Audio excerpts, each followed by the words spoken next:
Hey everybody, Itai and Lynsey here, and we're going to sum up this week's Torah portion, Shalach. So Shalach focuses on one of the most tragic accounts in the entire Torah, certainly in the history of the Israelites' time in the desert. So God instructed Moses to appoint 12 men, one from each of the 12 tribes, to scout out the promised land. After 40 days, the spies returned with fresh fruit and a report of what they saw.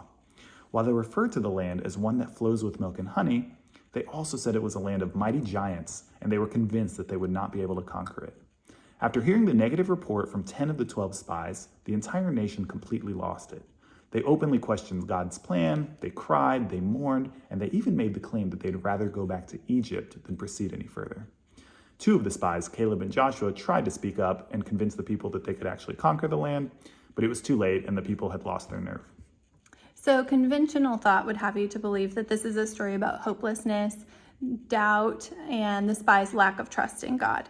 Those are all super important lessons to take, but the Rebbe and Rabbi Jonathan Sachs actually shared a different and unique perspective on what had happened.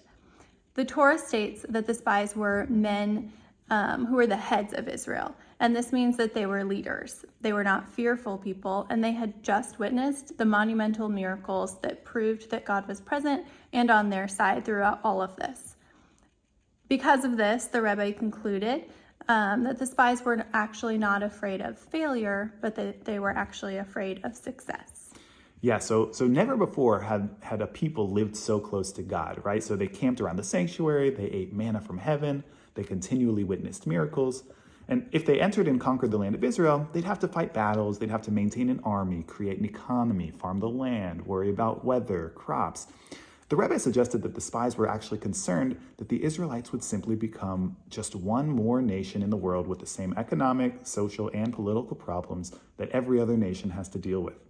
The spies didn't like the thought of integrating, and they were afraid that the success they'd experienced conquering the land would lead to losing their special relationship with God. This fear of success, doubt, and closure from the rest of the world really is the greatest tragedy of this story. According to the Midrash, God seeks a dwelling in the lower worlds.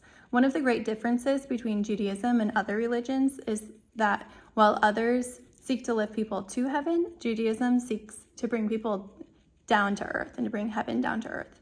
Judaism isn't a religion of retreat from the world, but it's a religion of engagement within the world. So our take is that God chose Israel to make his presence visible, and therefore Israel must live in the world, which includes dealing with the worldly challenges and trusting that God will always be there to be our defender.